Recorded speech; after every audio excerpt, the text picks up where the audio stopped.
ध्यान अगर भाजपा के मुख्यमंत्रियों की कार्यशैली पर होगा तो ये बहुत ही दुर्भाग्यपूर्ण होगा। साथ ही निर्मला ने कहा कि नरेंद्र मोदी के खिलाफ जो भी टिप्पणी की गई है भाजपा उसे खारिज करती है। दरअसल भाजपा ने एनडीए के सहयोगी दलों से आपस में लड़ने के बजाय यूपीए सरकार के भ्रष्टाचार के खिलाफ एकजुट होकर लड़ाई लड़ने की अपील की है।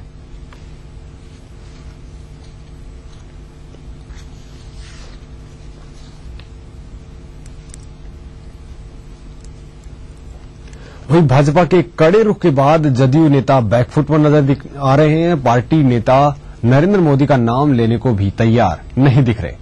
पटना पहुंचने पर जदयू सांसद मुनाजिर हसन ने कहा कि नीतीश कुमार ने किसी व्यक्ति के खिलाफ कुछ नहीं कहा है। उन्होंने सिर्फ ये बताया कि देश का प्रधानमंत्री कैसा होना चाहिए।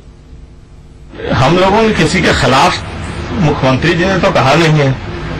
मुख्यमंत्री जी ने अपने आगे क्या करना है और हमारा मॉडल क्या होगा देश के प्रधानमंत्री का, इसका वर्णन किया है। किसी पर व्यक्तिगत कटाक्ष तो किया गया नहीं। अगर उसका अन्यथा लेता हो तो उसका कोई सवाल नहीं। जनता दल यूनाइटेड ने भाजपा द्वारा दी गई हिदायत को लोकतंत्र का हिस्सा बताया है। जदयू नेता साबिर अली ने कहा है कि जनता दल यूनाइटेड कहां ध्यान दे और कहां नहीं, ये उसे अच्छी तरह पता है। साथ ही साबिर अली ने कहा कि देश में सभी को अपनी बात रखने की आजादी है, इसलिए भाजपा को जो कहना है कहे। जेडीयू कहां ध्यान दे और कहां नहीं ध्यान दे, ये जेडीयू को बहुत अच्छी तरह पता है। और मैं समझता हूं अगर पता नहीं होता तो बिहार में जो स्थिति थी और जो सिचुएशन थी, आज नीतीश कुमार इस देश के सबसे लोकप्रिय नेता के जगह पर बैठे हैं। ये किसी की बदौलत नहीं है, ये उनकी अपनी बदौलत है। हर पार्टी को, हर लोगों को ये देश में छूट है कि जो अपनी बात को जिस तरह रखना चाहे रखे। यहां लेंगे एक छोटा सा ब्रेक, खबरें जारी है।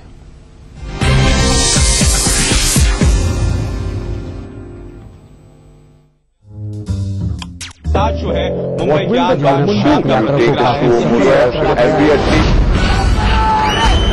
अगर आपको इस न्यूज चैनल पर दिखाई गई किसी खबर या कार्यक्रम से शिकायत है तो न्यूज ब्रॉडकास्टिंग स्टैंडर्ड्स अथॉरिटी को लिखें। ज्यादा जानकारी के लिए www.nbanewdelhi.com पर लॉग ऑन। सेल्स एक नौकरी, पोस्ट या टारगेट के पीछे भागने की मजबूरी नहीं। सेल्स एक जोश है, जुनून है, एक जज्बा है।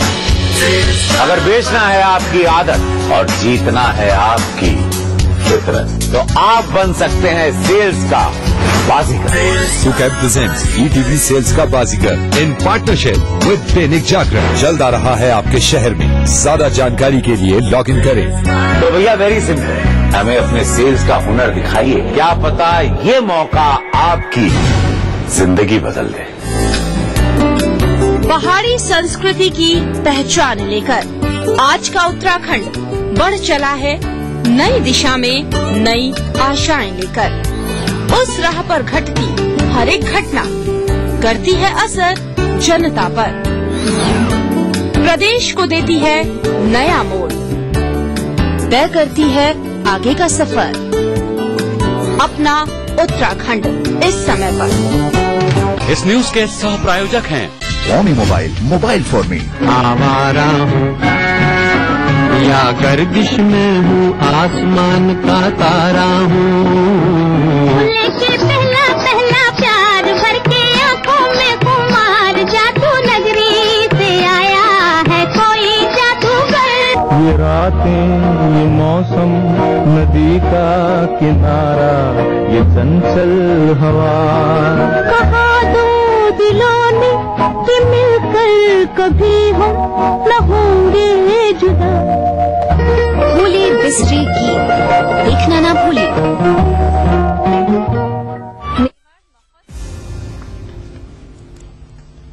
ब्रेक के बाद आपका स्वागत है। खबर राजस्थान से है। कांग्रेस संदेश यात्रा के तीसरे चरण का रविवार को जमुआ रामगढ़ से आगाज हुआ। इस मौके पर सीएम अशोक गहलोत ने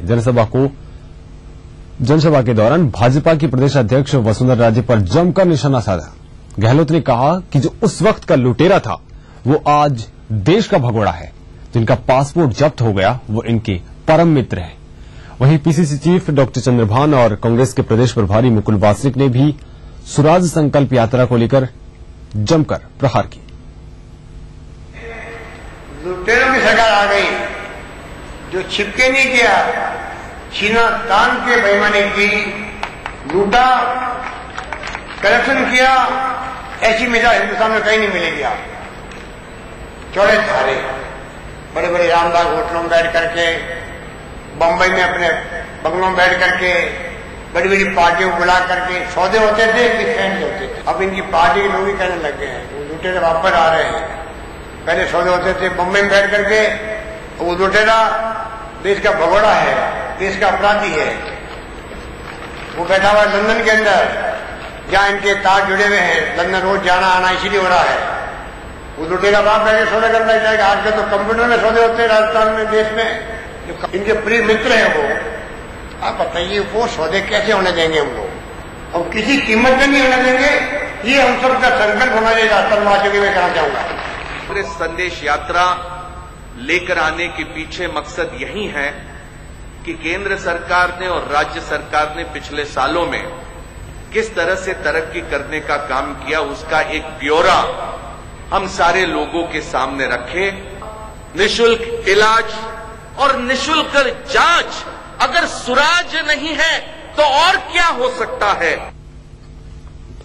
जमुआ रामगढ़ के बाद कांग्रेस की संदेश यात्रा का काफिला शाहपुरा पहुंचा, जहां सीएम गहलोत, प्रदेश कांग्रेस प्रभारी मुकुल वासनिक और पीसीसी चीफ डॉक्टर चंद्रभान ने विशाल जनसभा को संबोधित किया। गहलोत ने अपने संबोधन में प्रदेश की जन कल्याणकारी योजनाओं का जिक्र किया और कहा कि सरकार के 4.5 साल के कार्यकाल में ऐतिहासिक काम हुए हैं। गहलोत ने कहा कि सरकार गरीबों के विकास के लिए प्रतिबद्ध है। गहलोत ने भाजपा और वसुंधरा राजे पर भी जमकर निशाना साधा। शाहपुरा के बाद गहलोत ने कोटपुतली में भी जनसभा को संबोधित किया।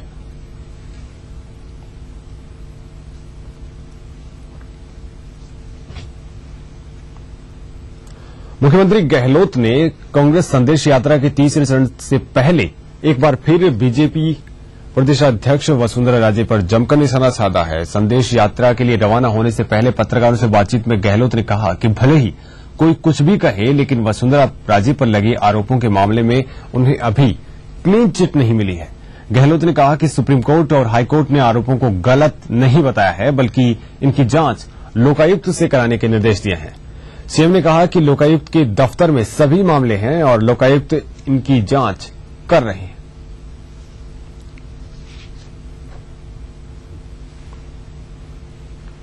भाजपा प्रदेशाध्यक्ष वसुंधरा राजे की स्वराज संकल्प यात्रा रविवार को 11वें दिन छोटी सादड़ी पहुंची। वसुंधरा राजे का यहां जगह जगह जोरदार स्वागत किया गया। वसुंधरा राजे ने यहां विशाल जनसभा को संबोधित किया। राजे ने अपने संबोधन में सरकार पर जमकर प्रहार किए और सरकार के 4.5 साल के कार्यकाल को विफल करार दिया। वसुंधरा राजे ने जनहित से जुड़े मुद्दों पर सरकार को घेरा और कहा कि बिजली, पानी और सड़क की समस्या विकराल है। साथ ही महिलाओं को सुरक्षा मुहैया कराने में भी सरकार विफल रही है। वसुंधरा ने जनता को नए राजस्थान का नारा दिया और कहा कि हम सब मिलकर एक नए राजस्थान का निर्माण करेंगे।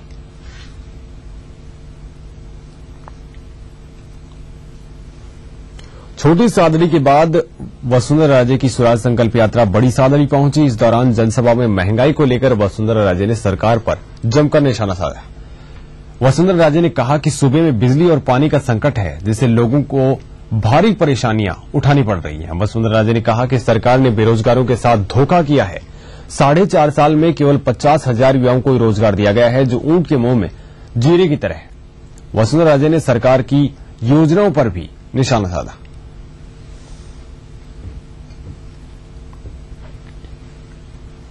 यहां लेंगे एक और छोटा सा ब्रेक, फोर लौटते हैं।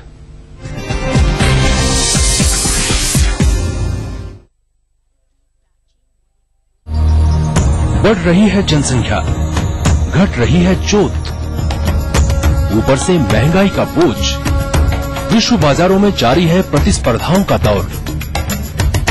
कृषि उत्पादन और आमदनी बढ़ाने की होड़। हम बताते हैं आपको कैसे करें कम लागत में अधिक उत्पादन। उन्नत बीज, नई तकनीक और विविधीकरण से बनाए संपूर्ण, समृद्ध और खुशहाल भारत। अन्नदाता। देखिए हर रोज सुबह 6:30 बजे। भारत की प्राचीन मौलिक खोज है योग, जो बनाए तन मन का संतुलन, जोड़े आत्मा को परमात्मा से, बढ़ाए शरीर की प्रतिरोधक क्षमता। रोग से बचने का सबसे आसान मंत्र योग मंत्र। देखिए इस समय पर। सिर्फ आस पड़ोस की खबरें ही नहीं, एक जिम्मेदार नागरिक के लिए प्रदेश के साथ देश भर की खबरें भी जरूरी, क्योंकि आपका वास्ता है उनसे। इसलिए देखिए राष्ट्रीय समाचार इस समय पर। कैसी भी हो समस्या, यदा मुस्तरी करकटे या कमाने, यदा चश्मखोरा न मानसे सणांसे, तदा ज्योतिषी क्या पढ़ेगा लिखेगा, हुआ बालका बादशाही करेगा। कोई भी हो जिज्ञासा, हस्ताक्षर पहचान होती है व्यक्तित्व के अंतरंग ऊर्जा का, बाहरी प्रमाण से कुछ लेना देना नहीं होता। पाइए अपनी सभी समस्याओं का समाधान ग्रह नक्षत्र और आप में। अपना प्रश्न रजिस्टर कराने के लिए डायल करें 186142445517 या फिर हमें SMS करें 562635 पर।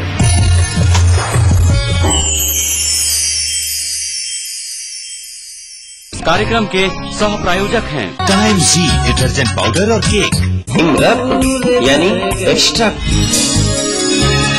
लखनऊ और देहरादून दोनों राजधानी शहर।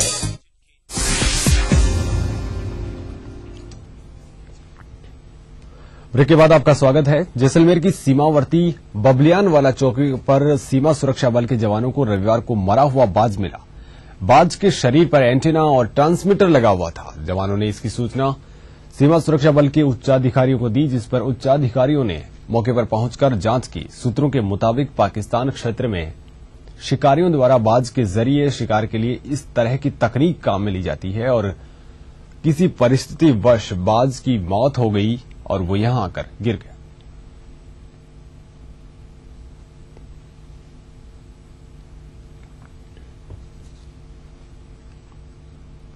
पारदर्शिता के तमाम दावों के बाद भी पुलिस भर्ती प्रक्रिया में धांधली हो रही है।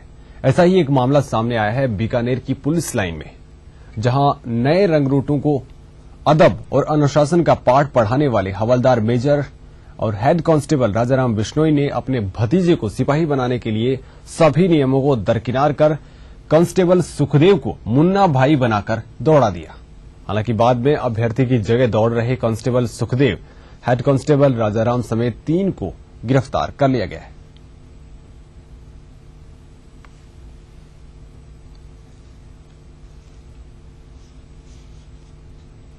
खबर बिहार से है। गोपालगंज की एक नाबालिग लड़की से ट्रेन में सामूहिक दुष्कर्म किया गया है और फिर उसे चलती ट्रेन में नीचे फेंक दिया गया।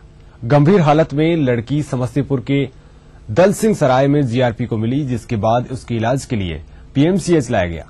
पीड़ित की हालत नाजुक है। लड़की ने जो बयान दिया उसके मुताबिक वो अपने प्रेमी के साथ कोलकाता जा रही थी। इसी दौरान उसके प्रेमी ने अपने दोस्तों के साथ दुष्कर्म किया और उसे ट्रेन से नीचे फेंक दिया।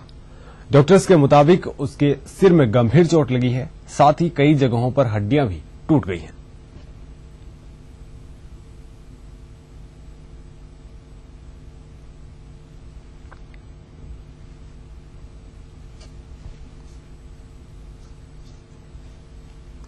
इधर जहानाबाद में उत्पाद अधीक्षक रेणु कुमारी की मौत के मामले में नया मोड़ आ गया है। रेणु के परिजनों ने उसकी हत्या की बात कही है और जिला परिषद के अध्यक्ष के देवर और उसके पार्टनर के खिलाफ एफआईआर दर्ज करवाई है। साथ ही पोस्टमार्टम पर भी सवाल उठाए हैं। मृतक के पति ने कहा कि शराब दुकानों की बंदोबस्ती को लेकर उसे बार बार धमकी मिल रही है।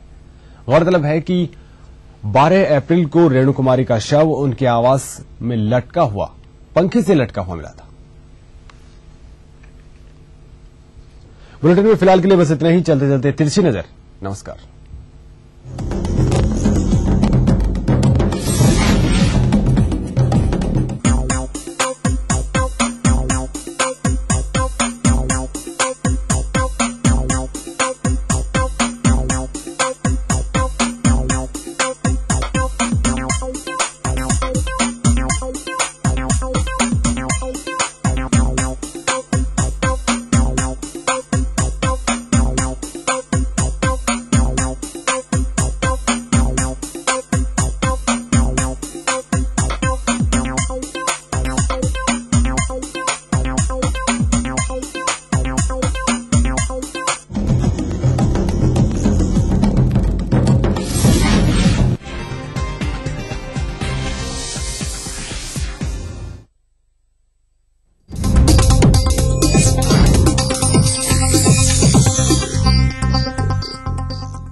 ईटीवी के सभी प्यारे दर्शकों का योग मंत्र में स्वागत है।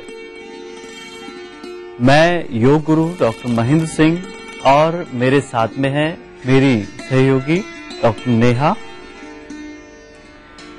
आज हम करेंगे वक्रासन का अभ्यास, लेकिन इससे पहले एक बार फिर से देखेंगे कल हमने जिस आसन का अभ्यास किया था। उत्तान पादासन को करने के लिए सबसे पहले पीठ के बल लेट जाते हैं, दोनों पैर मिले हुए, अपने शरीर को बिल्कुल एक सीध में रखते हुए दोनों हाथ थाइस के पास में। अब धीरे धीरे दोनों पैरों को 60 डिग्री एंगल पर ऊपर उठाएंगे। सिर, गर्दन और छाती भी, दोनों हाथ भी ऊपर उठा लें। कुछ सेकंड्स के लिए बने रहें और जब वापस आए तो बिल्कुल धीरे धीरे श्वास छोड़ते हुए पहले सिर जमीन पर रखें, फिर पैरों को आराम से रखें। इस तरह से एक बार फिर से करेंगे।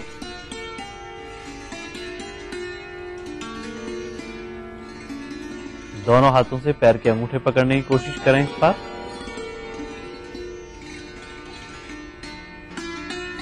सिर जमीन पर ही रखेंगे, सिर को जमीन से ऊपर नहीं उठने देंगे और बिल्कुल धीरे धीरे श्वास को बाहर निकालते हुए दोनों हाथ जमीन पर और पैरों को बिल्कुल धीरे धीरे सीधा लेकर जाएंगे। फिर से करेंगे एक बार। ध्यान रखेंगे जब वापस आएंगे तो घुटनों से पैर को नहीं मोड़ेंगे, पैर के अंगूठों को देखने की कोशिश करें।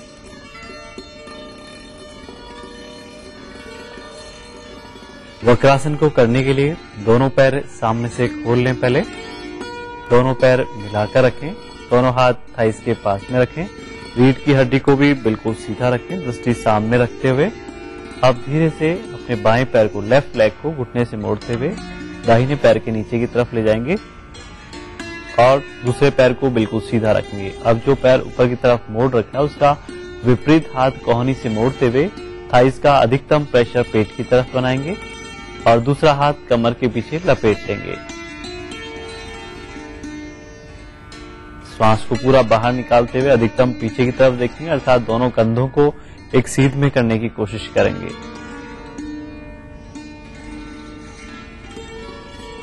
कुछ सेकंड्स के लिए फाइनल पोजीशन में बने रहें।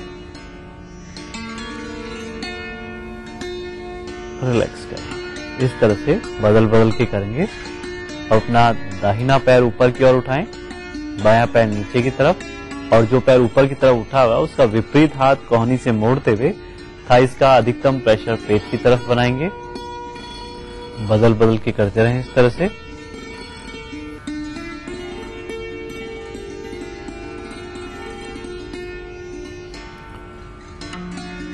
पूरा पीछे की तरफ देखें, अधिकतम कमर से ट्विस्ट करें स्पाइन को और श्वास की स्थिति का भी ध्यान रखेंगे। श्वास को बाहर निकालते हुए अधिकतम ट्विस्टिंग करेंगे, अर्थात पीछे की तरफ देखेंगे।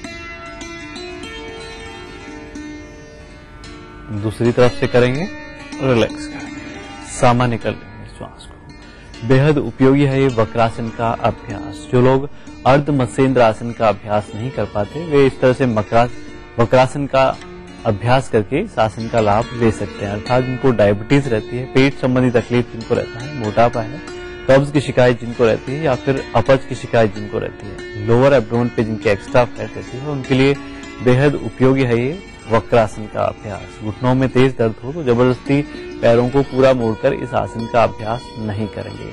और ध्यान रखें जब पीछे की तरफ जाएं तो दोनों कंधों को भी एकदम सीध में करने की कोशिश करेंगे, श्वास को बाहर निकालते हुए। आज का योग मंत्र है, जिनको भी सर्वाइकल की प्रॉब्लम हो वे कोई भी आगे झुकने वाला आसन जब करें तो ध्यान रखें दृष्टि अपनी सामने की ओर रखें। तो आज के लिए बस इतना ही। कल हम फिर हाजिर होंगे एक नए योग मंत्र के साथ। तब तक के लिए नमस्कार।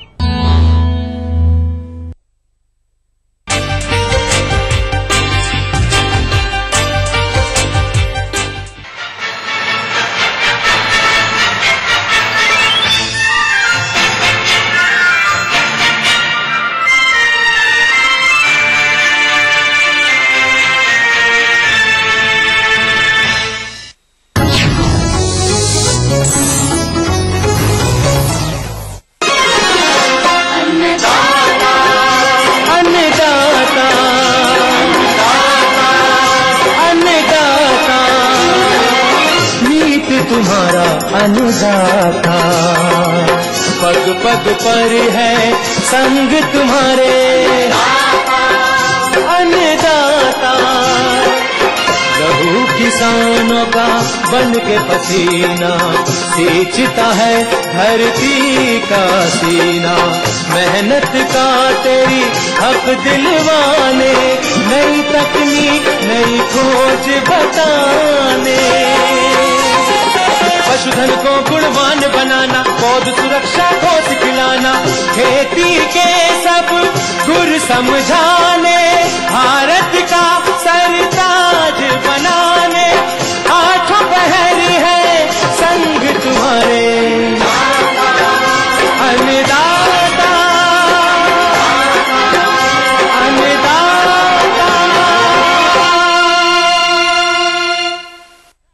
सुप्रभात किसान भाइयों, आप देख रहे हैं अन्नदाता कार्यक्रम। आइए देखें क्या है खास आज के कार्यक्रम में। गन्ना की पेड़ी फसल की देखरेख व प्रबंधन,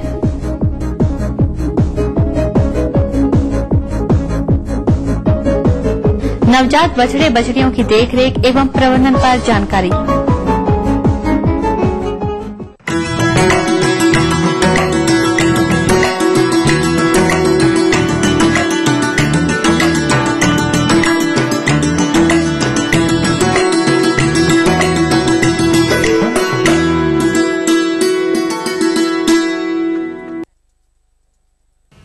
व्यावसायिक फसल गन्ना, जिसकी खेती प्रदेश के किसान भाई बड़े पैमाने पर करते हैं, तो किसान भाइयों, आपको फसल से अच्छी आमदनी हो, इसके लिए आवश्यक हो जाता है कि आप गन्ने की कटाई उपरांत पेड़ी फसल लेने के लिए वैज्ञानिक बिंदुओं को ध्यान में रखते हुए प्रबंधन करें, जिसमें बावक गन्ने की समय से कटाई, कटाई की सही विधि, खेत की साफ सफाई, निराई कुड़ाई एवं उर्वरकों का संतुलित प्रयोग इत्यादि प्रमुख है।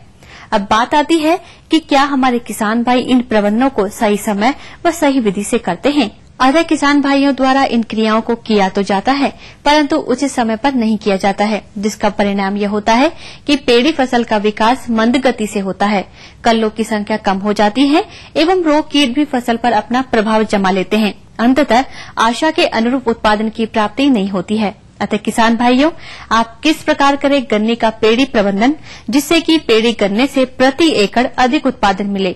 इसलिए अन्नदाता लेकर आया है गन्ना पेड़ी के उन्नत प्रबंधन पर जानकारी, तो देखिए और लाभ उठाइए।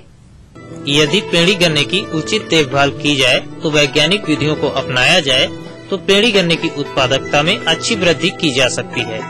देश के सभी प्रांतों में जहां गन्ना होता है, मुख्य फसल के उपरांत कम से कम एक पेड़ी फसल अवश्य लेते हैं। अतः गन्ने की अच्छी पेड़ी लेने के लिए कुछ सुझाव दिए जाते हैं, जो इस प्रकार हैं। अच्छी पेड़ी के लिए स्वस्थ मुख्य फसल का ही चुनाव करना चाहिए, जो बीमारी एवं कीट से मुक्त हो। पेड़ी गन्ने के लिए उन्हीं प्रजातियों का चयन करना चाहिए जिनकी पेड़ी क्षमता अच्छी होती है। उत्तर भारत में मुख्य रूप से जल्दी पकने वाली प्रजातियों में कोषा 87-263, कोषा 95-255, कोषा 92-254 तथा मध्य एवं देर से पकने वाली प्रजातियों में कोषा 79-18, कोपन 84-212, कोसे 92-423, कोषा 767, कोषा 91-269 प्रमुख हैं, जो पेड़ी के लिए अति उत्तम है। चूँकि गन्ने की कटाई आमतौर पर अक्टूबर मध्य से प्रारंभ हो जाती है तथा मई जून तक चलती है। शरद काल में प्रारंभ की गई पेड़ी की पैदावार सबसे कम होती है। इसका कारण तापमान का कम होना, जो कि गन्ने की कल्लों के ब्याज पर कुप्रभाव डालता है। इसका कारण पौधों की बढ़वार के लिए कम समय मिलना। जो पेड़ी फसल बसंत काल में फरवरी मार्च में प्रारंभ की जाती है, उसकी पैदावार सबसे अधिक होती है। बसंत काल में प्रारंभ की जाने वाली पेड़ी के पौधों को वृद्धि का समय उचित मिलता है तथा उचित तापमान होने के कारण कल्ले काफी संख्या में निकलते हैं और अच्छी पैदावार प्राप्त होती है। मुख्य फसल की कटाई का तरीका। पेड़ी गन्ने में कल्लों की अच्छी ब्याज के लिए मजबूत पौधों के लिए यह आवश्यक है कि मुख्य फसल की कटाई जमीन से सटाकर की जाए, जिससे निकलने वाले कल्ले जमीन के अंदर ठूंठ पर लगी आंख से निकले। इस तरह से निकलने वाले कल्ले जड़ जल्दी बनाते हैं तथा बढ़वार अच्छी करते हैं। कर्षण क्रियाएं। गन्ने की मुख्य फसल की कटाई के पश्चात खेत में बनी मेड़ों को तोड़ देना चाहिए तथा जमीन को समतल कर देना चाहिए। सिंचाई के पश्चात ओट आने पर पौधों के किनारे किनारे हल चलाकर पुरानी जड़ों की छटाई कर देना चाहिए। तत्पश्चात पूरे खेतों की अच्छी तरह जुताई कर देनी चाहिए। खाली स्थानों में पौधों को भरना। पेड़ी गन्ने की खेत में पौधों की जगह जगह न होने पर खाली स्थान दिखाई देते हैं। ऐसे रिक्त स्थान मुख्य रूप से मुख्य फसल में पौधों की संख्या कम होने पर या फिर पेड़ी में ही ठूंठ के सूखने से उत्पन्न होते हैं। आमतौर पर अच्छी पेड़ी फसल के लिए 1 हेक्टेयर खेत में 28,000 से 33,000 गन्ने के थानों की संख्या होनी चाहिए। यदि यह संख्या कम है तो गन्ने की सीरी विधि द्वारा तैयार नर्सरी पौध का प्रत्यारोपण खाली स्थानों में किया जा सकता है। उर्वरकों की मात्रा परीक्षणों से ज्ञात हुआ है कि मुख्य फसल की अपेक्षा पेड़ी फसल नाइट्रोजन तत्व का उपयोग करने में कम सक्षम है। इसलिए मुख्य फसल की अपेक्षा पेड़ी में लगभग 20 से 30% अधिक नाइट्रोजन देना चाहिए। अतः अच्छी पेड़ी के लिए 200 kilogram nitrogen, 60 kilogram phosphorus, 60 kilogram potash प्रति हेक्टेयर देना चाहिए। नाइट्रोजन की आधी मात्रा तथा फास्फोरस पोटाश की पूरी मात्रा पेड़ी में ठूंठ कटाई तथा जुताई के समय ही हल द्वारा जमीन के लगभग 10 सेंटीमीटर नीचे देना चाहिए। शेष नाइट्रोजन को इस प्रयोग के उपरांत 60 दिनों के अंदर अवश्य दे देना चाहिए। अर्थात लगभग इस नाइट्रोजन का प्रयोग गन्ने की तीसरी सिंचाई के समय करना चाहिए। सिंचाई एवं पताई बिछाना। पेड़ी गन्ने की जड़ें अपेक्षाकृत मुख्य गन्ने की उथली तथा जमीन में कम गहराई पर होती हैं, इसलिए पानी को भूमि से अधिक गहराई से नहीं प्राप्त कर सकती हैं। अतः पेड़ी फसल में सिंचाई 10 से 15 दिन के अंतराल पर करते हैं। गन्ने की 2 पंक्तियों के बीच सूखी पत्तियां बिछा देना चाहिए। इससे खेत की नमी तो संचित रहती है, साथ ही साथ खरपतवार भी नष्ट हो जाते हैं। मिट्टी चढ़ाना और बंधाई। पेड़ी गन्ने में कलनों की अधिक व्याप्ति को रोकने के लिए वर्षा से पूर्व मिट्टी चढ़ाना अति आवश्यक है। मिट्टी चढ़ाने से खरपतवार भी नष्ट हो जाते हैं तथा गन्ना गिरता नहीं है। फसल सुरक्षा। यदि फसल में रोगी पौधे हैं तो उन्हें काटकर खेत से निकाल देना चाहिए। वर्षा से पूर्व पेड़ी फसल में काले चीकटे कीट का प्रकोप होता है, जिससे पौधे पीले पड़ जाते हैं। इसके लिए 1 किलोग्राम क्यूनाल फास्ट दवा 10 किलोग्राम यूरिया को 1000 लीटर पानी में घोलकर हजारे द्वारा पत्तियों के बीच गोफ में डाल देना चाहिए। कुछ ही समय में फसल का रंग बदल जाता है तथा पौधे कीट रहित हो जाते हैं। वर्षा ऋतु में गन्ने को गिरने से बचाने के लिए बांधना आवश्यक होता है। पहली बंधाई जुलाई में, फिर दूसरी बंधाई अगस्त या सितंबर माह में करते हैं। किसान भाइयों, आइए एक नजर डालते हैं गन्ने की पेड़ी से होने वाले लाभ पर। पेड़ी गन्ने की प्रति इकाई भूमि में समय के आधार पर अधिक उत्पादन मिलता है।